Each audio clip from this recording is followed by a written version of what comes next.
They make their living by murder. They're mob hitmen. This is their handiwork. All we did was just hunt people to kill them. No questions asked. Hey, orders are orders. For the hitman, the mob takes precedence over everything. People in La Cosa Nostra understand that if a person needs to be murdered, he gets murdered, and that's business. But the hitman often lives at the very edge of death himself. If you screw up, you're going to get whacked. And every mob hitman carries secrets that are priceless to the government. Secrets that can do in even the most ruthless mafia don.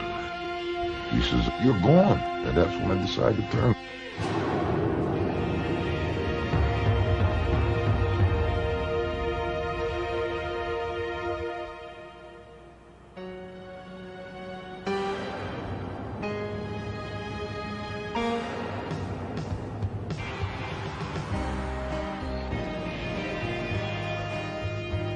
Philadelphia, city of brotherly love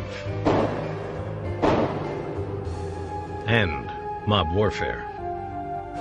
In the 1980s, few people had a closer view of the bloody action than hitman Nicky the Crow Caramandi. The Crow admired the new and ruthless boss of the Philly mob, Nicodemo Scarfo. He was a good boss.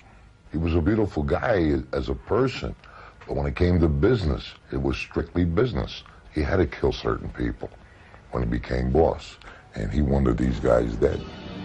Nicky the Crow had gotten into the mafia slowly. A con artist by trade, he had spent most of his adult life gambling, stealing, and swindling. Not that the people are suckers, but they are suckers because they're gullible for deals. Nick Caramandi is the quintessential South Philadelphia con man who, because of a lot of different circumstances, ended up being a wise guy. Nicky the Crow began as a junior mob associate, running scams for one of Scarfo's soldiers. His skills at ripping off suckers impressed Scarfo. Scarfo wanted not only to unify the Philadelphia Mafia, he wanted to run a smooth criminal enterprise. Nicky Caramandi was part of that plan. He soon became the Don's top moneymaker in the standard mob rackets: numbers, loan sharking, and extortion. We started to shake down bookmakers, drug dealers, anybody that does things illegal, we'd shake down. And if they didn't ante up the mob street tax, there was a higher price to pay. They had to pay tribute for our protection. If they didn't, it was this. That was my job. A job for which there was high demand in the regime of Boss Scarfo. Scarfo had come to power in 1981 after a hit on the old boss, Angelo Bruno. Bruno had been known as a peacemaker, not Scarfo. The new boss was determined to eliminate anyone who didn't like the way he did business. One of those holdouts was Harry the Hunchback Riccobini. When Scarfo took over, Scarfo wanted everybody paying tribute to him and under his thumb. And I think clearly the Riccobini faction balked at that. And that resulted in the war where you had Riccobini guys and Scarfo guys out roaming the streets of Philadelphia looking to shoot each other. Scarfo put contracts out on 70-year-old Harry the Hunchback and Harry's younger brothers, Sonny and Bobby. The boss made it clear that any of his soldiers should consider it their duty to rub out the troublesome Riccobini brothers. Nicky the Crow and a few of his mob associates took up the challenge, not for money, but for the chance it might offer them to advance within the crime family. You never get paid. There's no such thing as being paid for a hit. There's no such thing as outsiders that we hire to kill somebody. And for 2 years, all we did was just hunt people to kill them. Nicky the Crow's immediate superior was Pat the Cat Spirito, a veteran Scarfo soldier. Pat the Cat and Nicky the Crow, along with fellow hitman Charles Iadich, began plotting the murder of Sonny Riccobini, but the plotting began to run into problems. Every time the hit squad was ready to go kill Sonny, Pat the Cat would call it off. Nicky the Crow began to believe that Pat was dragging his feet. He was right. Pat gets drunk and starts talking treason. And he starts saying, hey, Scarfo's no good. These guys are no good. All they want you to do is kill, kill, kill, kill, kill. That's all we have to do is kill, kill, kill. I look at my partner and I say, hey, this guy's talking treason here. I don't want to hear this. Now Nicky the Crow and his partner Charlie began to fear for their own lives. Scarfo was waiting for them to kill Sonny Riccobene, and the job wasn't getting done. They decided to go over Spirito's head and reported his treasonous talk to his boss, Salvatore Merlino. He says, you see, Pat, it's this. Take care of it. It's a good thing you guys come here because you guys were in a lot of trouble. That means this when he means trouble. Now Nicky the Crow had to turn his gun on his mentor, Pat Spirito. It was kill or be killed. Nicky and his partner Charlie devised a scheme to hit Spirito. They would murder him during one of their planning sessions for the Sonny Riccobene hit. I was going to put a small 25 in my pocket, so Pat couldn't see it, in my back pocket. I would be waiting outside my apartment house for him to pick me up and jump right in the car to the front seat. We would then go pick Charlie up. Nick Caramandi and Charlie Iannich told Pat they needed to drop off some loan shark money at this corner. When Pat pulled the car to the curb, they would shoot him and run to a getaway car. But there was a glitch in the plan. As we're going to the rendezvous point, where we're going to do it at, some lady trying to park a car and all kind of cars back up behind us. Charlie gets nervous. I'm nervous. We get to a corner. It's 4 corners. You got cars running north. You got cars running east. Charlie says, pull over here. Pat pulls over. He looks at me. I look at him. Now I'm waiting for Charlie. I got my hand on the door. All of a sudden, bang, and it made a hell of a noise. And Pat goes like this. Right, like his head leans right to me. And Charlie pumps another one. Bang. Pat the Cat was dead. Now the 2 hitmen had to make their escape into crowded traffic, swarming with potential eyewitnesses. I jump out of the car. Charlie gets stuck behind the car. Charlie was a big, muscular guy. And I'm pulling him out. And we start to run to the getaway driver. There was another problem. The getaway driver didn't stop the car on cue. This guy keeps rolling with the car. Stop, you son of a bitch. We're screaming at the guy. I'm screaming at the guy. Charlie's in shock. Charlie jumps in the back. I jump in the front. Go, go, go. The final step of the hit was still to come. Nicky the Crow and his partner Charlie had to find alibis and get rid of the evidence. After you do something like that, you got to go to a house to get cleaned up, change your clothes because of the gunpowder. It gets under your fingernails, it gets on your clothes. This is proof that the cops could use. You got to take a shower and you got to use vinegar, white vinegar. And you take a bath so all the stuff comes out of you. This all takes 15, 20 minutes. He goes to meet somebody. I go to this bar, and all of a sudden it comes on the 11 o'clock news. Mobster murdered. Oh, my best friend, and I start to cry. You know, oh, who killed him? Why would they kill him? You know, I'm putting an act on, and everybody knows it. It was Nicky the Crow's first hit. A murder that verified his loyalty and bolstered his standing in the Philadelphia mob. And there were more assignments to come. Without enforcers like Nicky the Crow Caramandi, the mob could not function. Mafia bosses must be able to follow through on their threats and teach a lesson no one will forget. Even the more peaceful dons must on occasion resort to murder. Otherwise, the daily business of the mob breaks down. Hollywood and popular culture have created an image of the mob hitman, a highly trained assassin who waits for contracts and then goes to work. The reality is that most rank-and-file mobsters can be called on to stalk and kill the enemy. Ruthlessness is an important qualification, but equally important is plain old convenience. The job of executioner often falls to whoever can get closest to the man marked for death. In the case of Pat the Cat Spirito, his killers were his own underlings.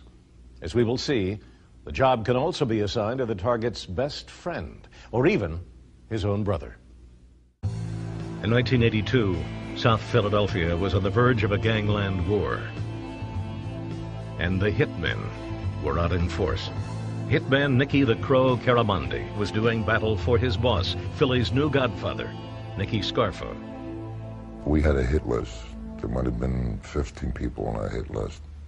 The captain would tell us, you guys go after this guy or this guy. See if you could find either this guy or this guy. Either one, kill him. Now it was time to follow through on their threats and wipe out the faction led by Harry Riccobene once and for all. When Scarfo took over, he didn't care what happened, where it happened, or who it happened to. Scarfo viewed Harry as a threat to his leadership, and started off by asking Harry's brother to set him up for the murder. Scarfo sent his number 2 man, Consigliere Frank Monti, to talk to Sonny Riccobene. Everyone in Philadelphia knew that Harry the Hunchback and his brother Sonny had problems getting along, and Sonny was in an ideal position to eliminate the Hunchback. But Sonny turned out to be a bad bet. Not only did he refuse, he told his brother Harry about the plan to double-cross him. I was surprised that they would even try that. And, well, I got together with my friends and planned what to do. So Harry killed the messenger. He killed the consigliere. Scarfo's number 2, Frank Monti, was gunned down by a young Riccobene associate. It was the first fatality in the war. Scarfo was furious. He wanted Harry the Hunchback dead. The word went out. Any and all Scarfo soldiers had standing orders to wipe out the Riccobene gang if they could. Once the order is out that this guy's got to go, it could take a day, it could take a month, it could take a year, but he's going to get killed. Finally, in June, they got a shot at him. I was in the phone booth making a phone call, and I saw from a distance a rather shabby-looking guy walking along towards the phone. The shabby-looking guy was a Scarfo associate, 24-year-old Salvatore Wayne Grande. I knew it was something wrong. You could sense it. He came right to the phone booth. His arms start coming up with a pistol in his hand. Well, I saw that, and I jumped on him. I grabbed one hand with one hand. I grabbed him, one hand I grabbed the arm with the pistol. And he shot, and he hit me in here. The first shot. The bullet didn't slow Harry down. Instead, the older man grabbed for the hitman's gun. By that time, we were tussling. Not that I'm a strong man or a big man, but I did all right. I set him back a few steps, and he shot again and missed. I grabbed him again. I took the gun off him. Well, lucky for him, it was empty. But not knowing it, I went to, you son of a bitch. At that point, Grande ran. Harry was hospitalized for his wounds, but survived. 2 months later, the Scarfo hitmen struck again. I was parked in the car waiting for a party, and I heard footsteps. So I looked around and I see another guy. He's got a mask on. I said, maybe this is it. And as he brought the gun up, I ducked under the dashboard. He shot and shot the windows, but nothing happened. He just shattered the windows, and he ran. It was really kind of a game of, it was, you know, when you're a kid and you're playing cops and robbers. I mean, these guys were out there looking for each other, trying to set each other up, and out to kill each other. They stopped stalking, because then they knew that I was ready for them. In fact, I used to go out alone, hoping they would show up, but they never did. Scarfo's hit team went looking for another target. Nicky the Crow Caramandi set out to kill Riccobene associate Frank Martinez. The Crow stalked Martinez and monitored his every move. We watched him the morning before, go to work. We've seen what time he gets up. The light goes on upstairs, then the light goes off upstairs, and it comes on downstairs. Once they had their targets routine down cold, they made their move. 3 hitmen moved into action: Charlie Ianich, Gino Milano, and Nicky the Crow. There comes Martinez out of the house, gets in the truck. Charlie runs in front of the truck, and fires 4 times directly into the truck. He hit him in the shoulder, in the chest, and Gino comes running up and he pumps the whole 5 bullets from his .38 into the truck. They run to the car, and we go. Miraculously, Martinez survived. Scarfo was losing his battle against the Riccobini crime family. Cops and reporters were starting to refer to Scarfo's men as the gang that couldn't shoot straight. Scarfo's famous temper was rising out of control. He wanted these guys dead. So he handpicked the target that would hurt Harry the Hunchback the most, his brother, Bobby Riccobini. This time, there was no margin for error. It was like 4 teams that went out. It was like 3, 4 guys in each team. One team was headed by Scarfo soldier Faffy Einarella. He hunted down Bobby Riccobini on the street. And what Faffy does, he gets the shotgun, he walks up the street, and he's laying, he's ducking. You know, here comes Bobby and his mother. Faffy starts running toward them. The mother starts screaming. She grabbed the gun and, you know, she tussled with him. He butts her with the gun. Bobby starts running. He's pretty chubby, chunky, and he's jumping over the fence. And Faffy shot him with the shotgun. Bobby Riccobini died on the sidewalk in front of his mother. I never dreamt of that. They killed one of my another brother of mine. They said that's enough. After Robert got killed, Robert Riccobini got killed, they said that's enough. Harry the Hunchback surrendered his territory to Nicky Scarfo. The war was over, for now. Typically, only 1 or 2 hitmen are contracted to kill. But Nicodemo Scarfo choreographed a massive attack of hit squads on the Riccobinis. His regular use of his loyal troops earned him a reputation as the most dangerous mafia don in the country. But the next hit on his list was a real challenge. Scarfo's hitmen had to figure out how to murder a widely respected and extremely cautious mob captain. In 1984, mob hitman Nicky the Crow Caramandi was living the high life in the underworld. We'd go to a restaurant and they would prepare certain foods for us, and everything was special. I mean, we used to spend $4,000 or $5,000 for dinner. Okay, we used to have big dinners, champagne. Nicky the Crow and his hitman buddies were celebrating the victory they had won for their boss, little Nicky Scarfo, over his enemies, the Riccobini family. With the Riccobinis out of the way, the hitmen could turn their attention from murder to making money. And their vicious reputation certainly made it easier to collect. In reality, we did anything we wanted to do. But Scarfo wasn't satisfied with success. The paranoid boss never stopped fearing treason from within his ranks. 6 months after the end of the Riccobini War, that fear focused on an unlikely suspect, his most loyal captain, Salvatore Testa. Salvi Testa was probably the most charismatic wise guy in Philadelphia. He was the mob prince of Philadelphia. Scarfo, for whatever reason, decided that Salvi Testa was a threat to him. And I think it was his own paranoia, because he saw who Salvi Testa was. Scarfo became suspicious of Testa, thought that he may be a rival. Well, surprise, surprise, what do you think is going to happen? Nicky ordered his hit. They called me and Charlie out, and they said, Salvi's got to go. Made the sign of the gun. The reasons given for killing Testa were vague. It was only clear that Testa was out of favor with the boss, Scarfo. He wasn't married.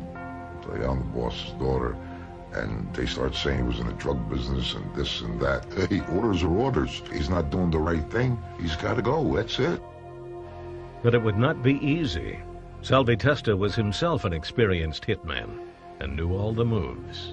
We tried 17 different times in front of his house. Salvi was hip. He knew he was going to get it, but he didn't know who. Now, every time he would see you, he would shake your hand and pat you down, bring you close to feel if you had a gun. I think Salvi knew that he had a problem, but I'm not sure he realized how bad a problem it was. But Salvi Testa was too loyal or too blind to go into hiding. He stuck around Philadelphia, moving cautiously, and somehow avoiding a bullet from Nicky the Crow. So Scarfo switched to a new strategy. He approached Testa's circle of closest friends. He wanted someone close to set Testa up for the kill. If they refuse to do it, well, then probably the next one is going to get killed. And so they really don't have a choice once they get involved in that. The top candidate for this betrayal was Joseph Pungatore. Even though he and Salvi Testa had been friends since childhood, Pungatore set up Testa for the murder. On the pretext of straightening out a gambling debt, Pungatore took Salvi Testa to a meeting at this candy store on South Philly's Passyunk Avenue. Waiting inside was Salvatore Winnie Grande, the same hitman who tried and failed to kill Harry the Hunchback Riccobini in a phone booth. It's an empty store. Salvi walks in. Winnie's got the gun hidden here. Gives him the shake. Pats him down. And Salvi turns around for a minute to face Joe Punch. And shoots him in the head. Salvi Testa never saw it coming. He was dead in a matter of minutes. He laid there for 7 hours. Later that night, me, Charlie, and another fellow go get the body. We wrap him. It's full of blood in this store. Removing the body was tricky. Salvi Testa was a big man, 6 feet 2 inches tall, and weighed more than 200 pounds. It was pretty heavy. So what I did, I got a kid. I gave him the signal to put the car in the middle of the street and open up the hood so no cars could get down while we take the body out, so in case a cop is passing by, you know. And threw him in the truck of the car and drove him to Jersey and just threw him on the side of the road. Another successful hit for Scarfo's assassins. But Testa's murder was also the beginning of the end for Nicky Scarfo. By killing one of the most admired wise guys in the Philly mob, Scarfo had finally gone too far. That sent a signal, too, to the organization and to the guys who had been around for a long time. If Scarfo can kill Salvi Testa, he can kill anybody. Even veteran hitman Nicky the Crow Caramandi, who had helped eliminate Salvi Testa, was haunted by Testa's death. It killed me. I used to get nightmares. I used to wake up screaming. I loved the guy. There was just a fondness that I grew about him, and he used to love me. In 1986, Nicky the Crow was arrested for shaking down a Philadelphia real estate developer. While in jail, he got word from a fellow mobster that Scarfo was displeased with him, and that could mean only one thing. He says, "It's this. You're gone." I said, "But why?" "That's all I could tell you," he said. And that's when I decided to turn. It took me like 3 days to think about it. I knew once Scarfo put something in his head that you were gone. There's nothing you could do about it. Nicky the Crow called the FBI and turned from hitman to rat. It was symptomatic of the distrust that was inherent in the Scarfo family. They didn't necessarily feel part of a unified family. It was, you know, everyone for himself, basically. Years as a loyal hitman had made Nicky the Crow a priceless witness. He spilled the beans to the FBI, and in 1987, Nicky Scarfo was arrested and charged with extortion and murder. Nicky the Crow Caramandi took the stand and told a jury everything he knew about Scarfo's murderous regime. His testimony came across as truthful, and I thought it came across as compelling. We were able to successfully convince the jury that the mob that was in the courtroom and the mobsters committed all these particular crimes. Nicky the Crow Caramandi joined the Witness Protection Program. Nicky Scarfo was found guilty and sentenced to life in prison. Murder is part of mafia life. It's a price gangsters pay to live in a world of high profits and little work. And as with many parts of mob life, there are rules for hitmen as well. Each killing must be properly authorized by the boss. Signing such death warrants turned out to be a task for which Scarfo's successor would show real talent. Look closely. You are witnessing a mob hit in progress. 3 hitmen are entering this Philadelphia diner armed with handguns.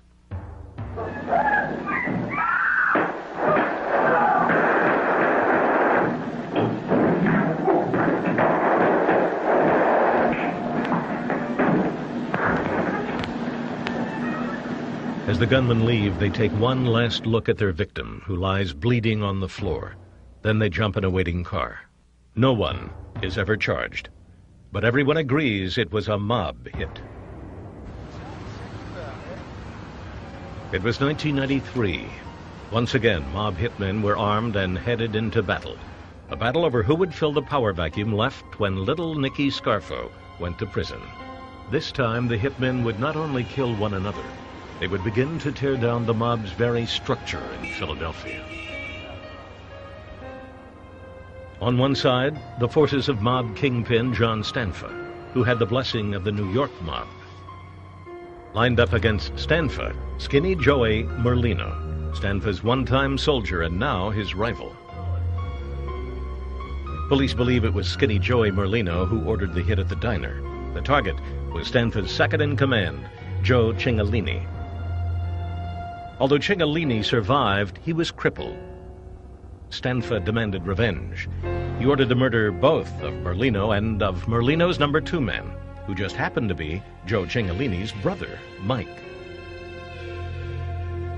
The two brothers, in opposing mob factions, were sworn enemies. Stanfa personally outlined the plan for killing the two men. Openly orchestrating a hit is a peculiar move for a mafia don. Usually the boss lets an underling give the actual order, just in case the FBI might be listening in. But Stanfa did it himself. Bad move. The FBI was listening as Stanfa and a soldier, switching back and forth between English and Italian, planned Merlino's murder.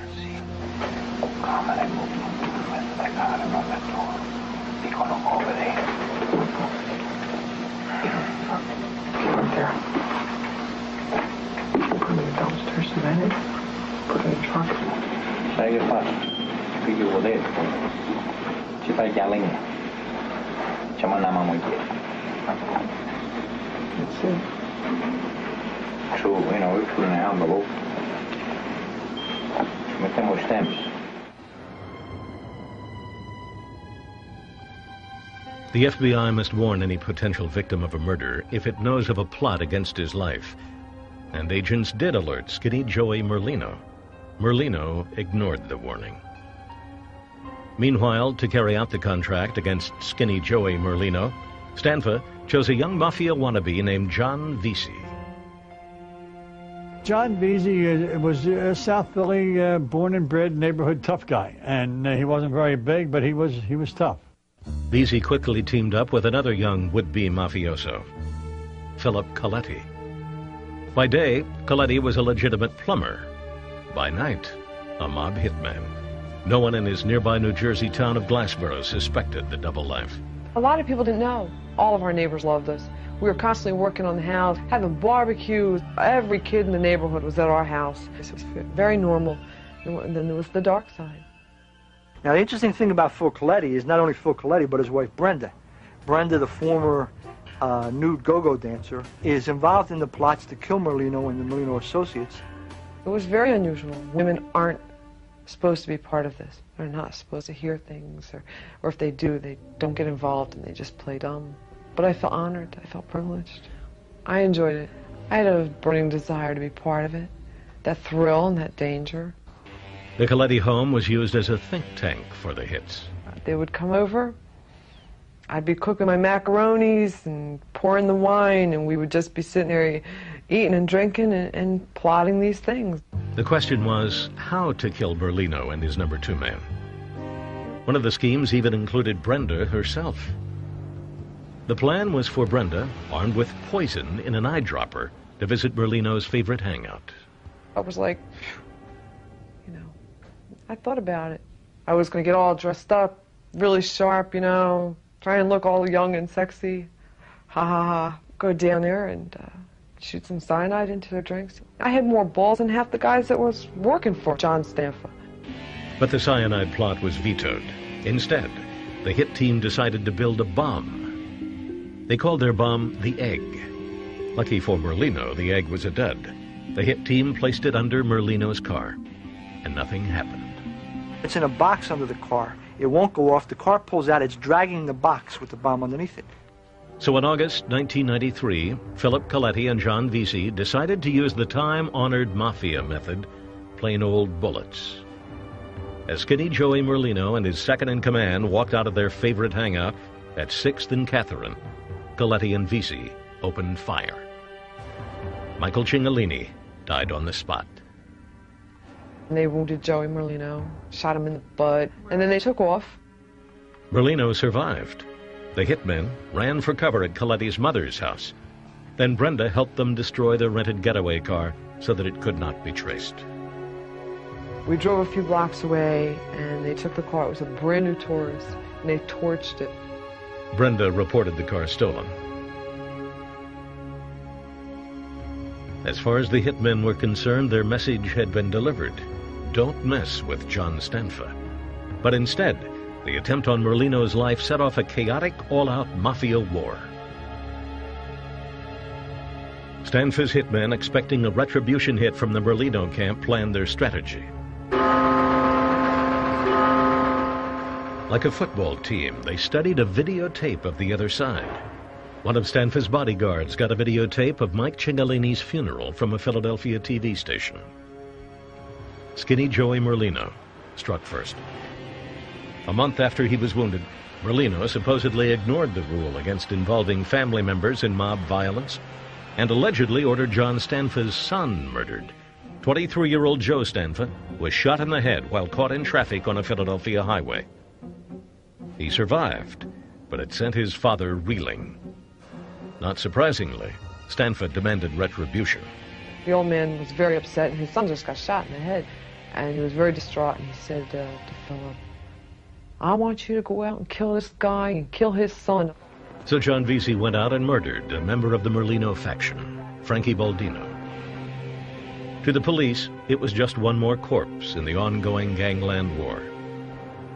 But not for Vesey. It would be the hitman's last kill on behalf of the mob. His next target would be the boss himself.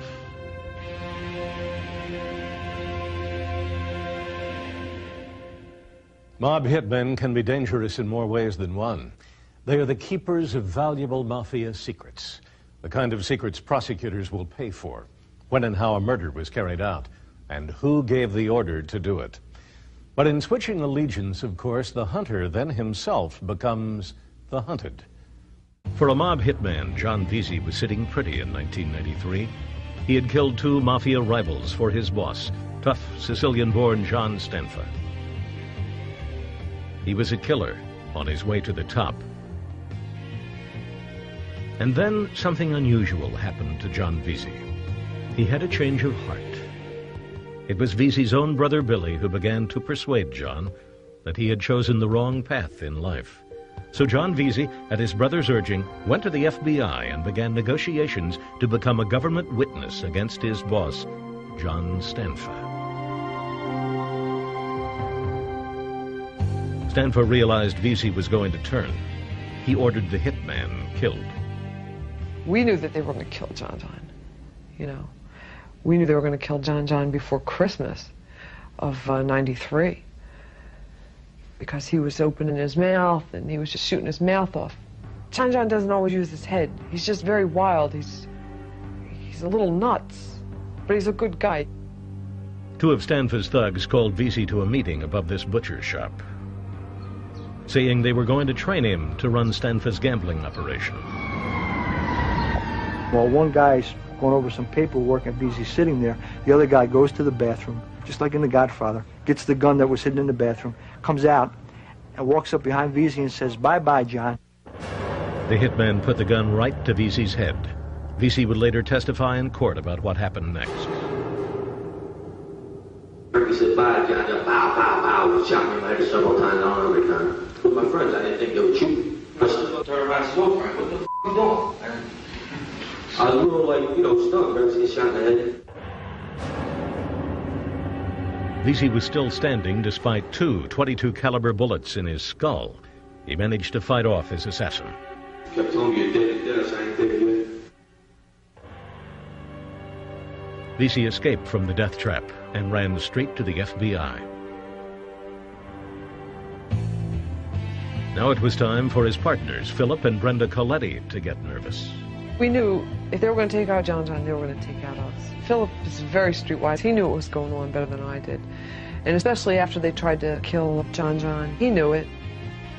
I mean, Philip knew too much. If he flipped, there was just too much information stored in his brain that could hurt a lot of people. He always you know, told them that he would be faithful and remain faithful to them and whatnot. But that doesn't mean anything. If they want to take you out, they'll do it, you know. So Visi's partners joined their fellow hitman in breaking Omerta, the Mafia code of silence.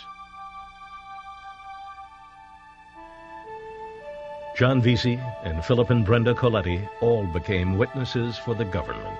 If you're faced with a choice of either cooperating with the government or being dead, that's not that hard of a decision.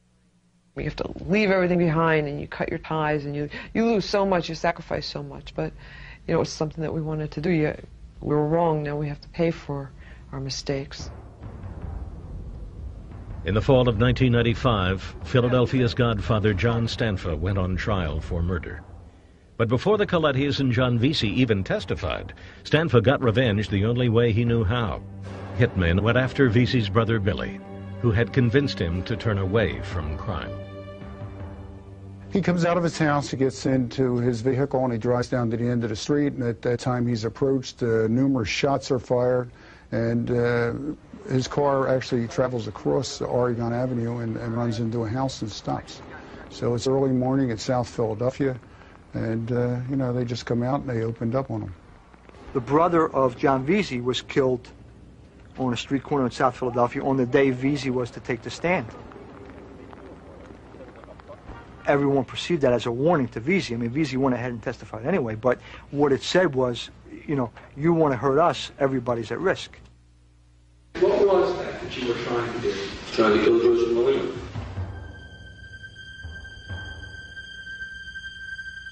Visi told the jury how he followed Stanfa's orders in killing Mike Cingolini and in trying to kill skinny Joey Merlino. We drove down the street, Michael and Joey were walking back on the south side of Catherine Street. Phil said, jump in the back. I jumped in the back with the window down. We both shot out the window. What did you see? I see Michael Cingolini spin around the floor, get back up, fall down again. Joey Merlino running back and forth. Visi painted a vivid portrait of the sadistic enforcement tactics used in South Philly's underworld. A believable tale, since he was one of the enforcers. He explained how in one confrontation he tackled an enemy hitman with a power tool. When he came in the house, I sat him down, smacked the face with a drill. Then I started drilling. I asked, you ready to kill me? You know what I mean? I drilled him a few more times. I started drilling his chest, his legs, on the side of his head, to rip his hair out, and pull out chunks of hair with the rotation. And then with a back and knee. Prosecutors believed that Visi, despite the raw brutality of these admissions on the witness stand, managed to strike a chord with the jury. The jurors loved John Visi. He was a street corner raconteur. He had that kind of that wise guy charm. He was. You have to see him. You have to picture John Belushi, samurai hitman, in the witness stand if you want to understand what John Visi was like. And the jurors loved it.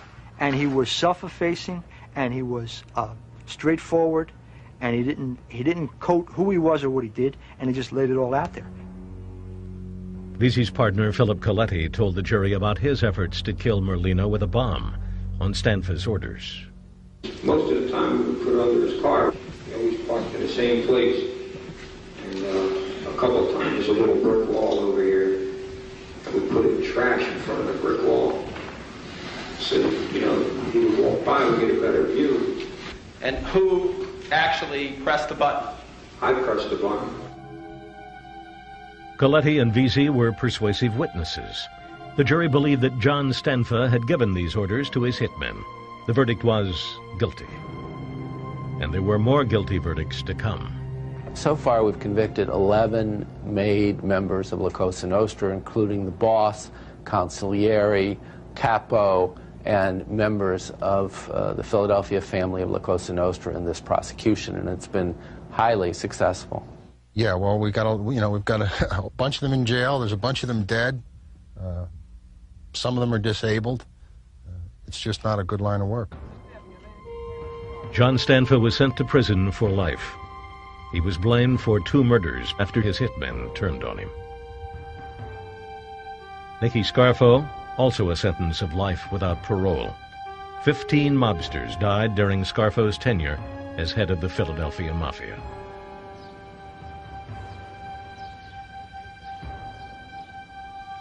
Even Harry the Hunchback, Scarfo's archenemy, ended up with a life sentence.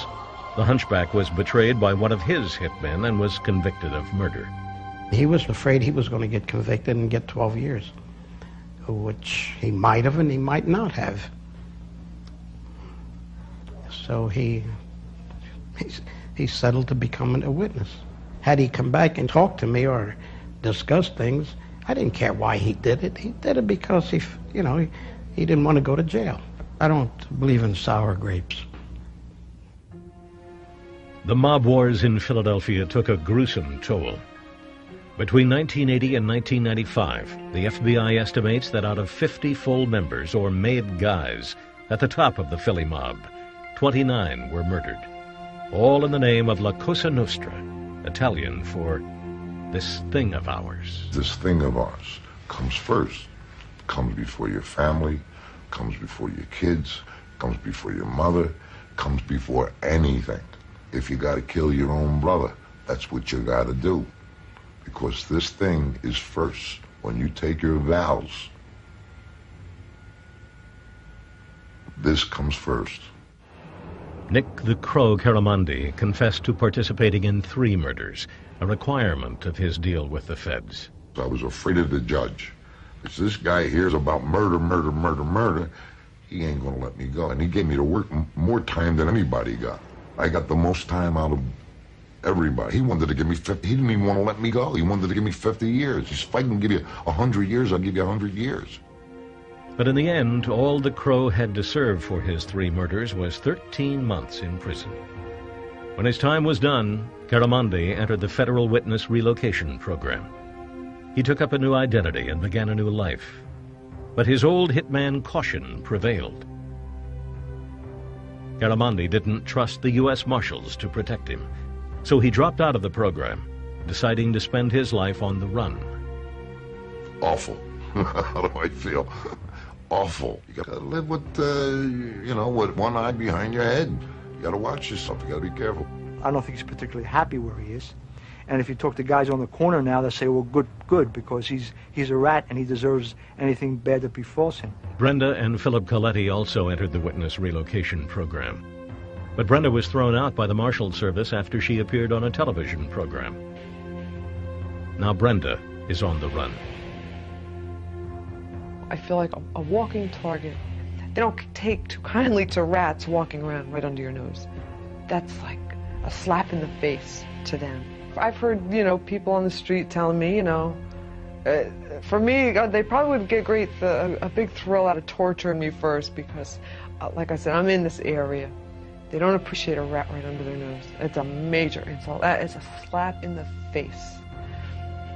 And I'm here, and I'm smearing it in their faces. And, of course, they want me dead, too. When you're a rat, you're a rat. Your name is dirt. That's it. There is no turning back. You are scum. That's the way it is. Turncoats like Nick Caramandi, John Vesey, and the Colettis are much more common today than they were even 20 years ago. Thanks to hitmen ratting out, the older generation of gangsters, those who survived the street battles, are mostly behind bars. Ironically, these law enforcement successes are partly to blame for the vicious behavior of today's mobsters. According to police, the new generation of mafia hitmen respects few, if any, of the old rules. Gangsters' families have become targets, a practice that would have been unthinkable even among the toughest mafiosi a couple of decades ago. These changes may also reflect an all too modern heartlessness. But one thing is clear, more than ever before, dispatching the hitman has become the first resort in the mob, not the last.